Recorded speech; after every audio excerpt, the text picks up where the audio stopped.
What's up, guys? How y'all been? Long time no see. It's Carolina Jackpot, by the way. Or, as anonymous Clemson fan on Twitter today called me, obese guy who yells into his phone. That was nominated by someone who calls himself Clemson Stan account. Very original and very intelligent indeed. Anyway, it's been a tumultuous week of college football. Obviously not a lot of games going on, but first I wanted to address some great news today out of Columbia and out of the state of Maryland. 4-star linebacker out of St. Francis High School in Maryland. I don't know what it is about the Gamecocks picking up players from schools called St. Francis, but hey, it is what it is. Commits to the Gamecocks. 4-star linebacker Javonte Barham. 6'3", about 232 pounds. Kid is an absolute animal on the gridiron. Absolute animal. Picked the Gamecocks today over Oklahoma. College football blue blood. Penn State. College football blue blood. And Maryland college football team. Great pickup for the Gamecocks. Great pickup. Guy can play on the edge. Guy can play backer. We need talent at both positions. They need talent at backer more so than on the edge. Obviously, that kind of size is probably going to end up playing on the edge in college. But hey, it's great. It's great that he'd be a Gamecock. Great to have him. Unfortunately, you saw the news the past couple of days. The kid out of Miami, Florida, the Javonte Mclendon, who I was excited about, defensive back commitment for the 2022 class, won't be coming to South Carolina. Apparently, he pointed a semi-automatic weapon in a car, and he discharged it several times. And so Shane Beamer pulled his offer. And we have some Gamecock fans on Twitter or on Facebook like, I'm proud of Shane for pulling his offer. Dude's going to fucking prison, probably. What else? What other damn choice does he have but to pull his offer? Come on, people. Anyway, you can do better than that. But anyway, excited to get the McClendon kid. That should bolster South Carolina's recruiting rankings just a little bit. And it probably took a little bit of a hit losing Mr. McClendon, but the hit that we took from that, the game we got today, is going to outweigh it because this kid is a 4-star. It's like the number 8 overall linebacker prospect in the country. So big time pickup by a big time program, and I'm glad to see it. It's great to see something positive out of Gamecock football once again.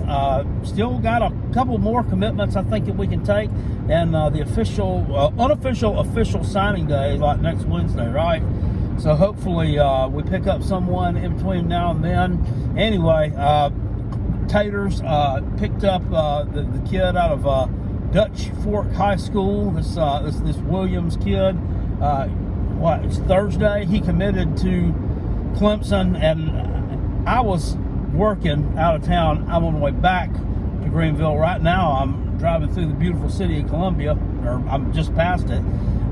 Hell, I didn't even know until yesterday that he committed there. But Antonio Williams is his name, from Dutch Fork High School. Gamecocks recruited this kid hard, and I understand the Gamecock fan, there's a lot of frustration on there. Apparently, some people slung some negative things to him on Twitter, but the thing about it is, the guy apparently was a Clemson fan, and that was his dream school, his dream offer. I don't know, sounds more like a nightmare to me, but it is what it is. He's a child, let it go, right? They were tweeting some ugly stuff to him and this and that. And I'm not going to say I hadn't gotten up in my feelings in the past and gotten pissed off and thrown something on Twitter that I didn't really mean to say, because I have, more than once. And I'm not saying that I'm proud of it, but I did do it. So I shouldn't be here preaching, but I'm here preaching, and you shouldn't do that. Everybody, it adds fuel to the fire, but these stupid ass Clemson fans sit here and say, look at this here, look at here, what a trashy fan base. Okay, well, yeah, their fan base is just as damn trashy if not more so. And there are countless examples of it out there, absolutely countless ones. And I'm going to probably tomorrow do a Clemson Sour Grapes edition about the passing of Brent Venables and Tony Elliott. But I want to get on here and talk about that real quick. You know what's comical to me is that these idiots think that they're and it's more than just a handful of them. It's most of them. They think that losing Venables and losing Tony Elliott, that they don't think that that's going to be a huge blow to the program, or they know it's going to be a huge blow to the program, but they think they're going to bounce right back. That Dabo is going to bring on a coordinator who's just as good, if not better, or he's going to promote somebody from within the ranks that's just as good, if not better. No, you're not. I congratulate. First of all, let me tell you, I called Brent Venables to Oklahoma. I knew that was going to happen. The minute I laid eyes on it, I said, he's doing that. He's going back there. He's going back home, back to Oklahoma, back where he's from. Yeah, I threw that one in there for you tater shits who had to get on to me last week.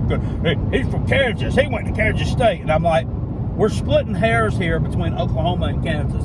I'm like, we're splitting hairs, and I'm not splitting hairs with the tater because I ain't got none to give, you know what I'm saying? But I called that one. And then with the Tony Elliott, of the two coaches, man, I wish Tony Elliott nothing but mad success up at UVA, up in Charlottesville. Because you idiots just wanted to run him out of town this year. All you did, you wanted to run him out of town. Let's fuck the couple of national championships we've won, that his tutelage led us to, or helped lead us to. Excuse me, he was co-offensive coordinator. And they're like, oh no, Jeff was responsible for all that. Well, then why'd they call him co-offensive coordinator? When y'all were winning the championships, y'all wasn't saying, well, you know what? Congratulations to him too, but Jeff's responsible for it all. No, it was only when you started fucking losing games and your offense started sucking ass and you brought a quarterback prospect out there that's supposed to be a 5-star that couldn't hit water in the Atlantic Ocean if he were flying in a helicopter 5 feet above it, that you wanted to say, oh, Jeff Scott was the only reason that we were able to win them championships. Yeah, it was only after the fact, right? So I wish him nothing but mad success there. I hope Virginia plays Clemson real soon, and I hope he kicks your ass straight up around your shoulder blades, because that's what you need, that's what you deserve, and that's what you should. Here goes Carolina Jackpot just riding the Virginia nuts now because his team is 30-0. Well, enjoy that while it lasts. That's all I got to say is enjoy this one while it lasts, because that's not going to continue happening. Because you're narrow-minded, you're simple, and you're just absolutely just football dumb if you think for 1 minute that losing those two gentlemen off your coaching staff is not going to have a huge impact. You've already seen it in your recruiting. And I don't want you to say, well, we picked up Antonio Williams. The only reason you picked up Antonio Williams is because that other kid earlier on in the year committed to North Carolina. I can't remember what his name was. That wide receiver, whatever his name was, 5-star kid, that was the one you wanted. And he picked UNC over you because he saw that your offense was shitpo. So this kid from Dutch Fork, this Antonio Williams, he's sloppy seconds for Clemson. That's what he's, sloppy seconds. I think that's what a lot of the Gamecock fans were the point they were trying to get across to him. Even Coach Justin Stepp, wide receiver coach for the Gamecocks, over on Twitter, who threw the big eyeballs emoji out when somebody said something about, you kind of might want to follow the coaches that have recruited you your entire cycle. And they weren't specifically calling him out by name, but they were talking to someone just in general, just in general. So that's what I got to say about that. But I'm going to tell you what, Dabo, yes, has he replaced coordinators in the past? Yes, he has. What did he do? He fired some shitty ones, and he got some decent ones. So now the decent ones are gone, all gone in 1 year, and I don't think he has a plan of succession. I really don't think he has a plan of succession. Defensive people that I've heard of, this Wes something or another, that I don't know who he is. Another potential is Marion Hobby Horse. What is he, like the defensive line coach? Excuse me, I almost picked the booger, but I didn't have to. Defensive line coach out there, whatever.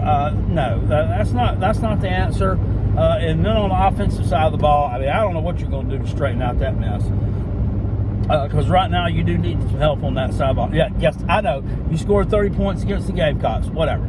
That doesn't mean that you're going to continue to replicate that kind of success next year or even in the bowl game. Iowa State's going to kick your ass, and that's just a fact. That Matt Campbell and the 1-2 punch he's bringing, y'all don't want none of that smoke. I guarantee you don't want none of that smoke. So you're going to go to the Cheez-It Bowl, and you're not going to be munching on regular old Keebler Sunshine brand Cheez-Its. You're going to be getting them old knockoffs, them old knockoff Aldi brand, now them old IGA brand, them old Dollar General Clover Valley brand Cheez-Its. That's what the taters are going to be bringing. Iowa State's going to be the one bringing the Sunshine brand Cheez-Its, bringing the good ones. Anyway, that's about what I got to say about that. Gamecocks are going to be bringing the actual Duke's mayonnaise to the Duke's Mayo Bowl. And freaking North Carolina, they probably eat Miracle Whip. With freaking pickles in it. And you know, because they like to sip on this cheap wine and Cracker Barrel cheese along with their Miracle Whip with pickles in it. Freaking idiot. Tar Heels. Smack Brown. Sam Howell going down.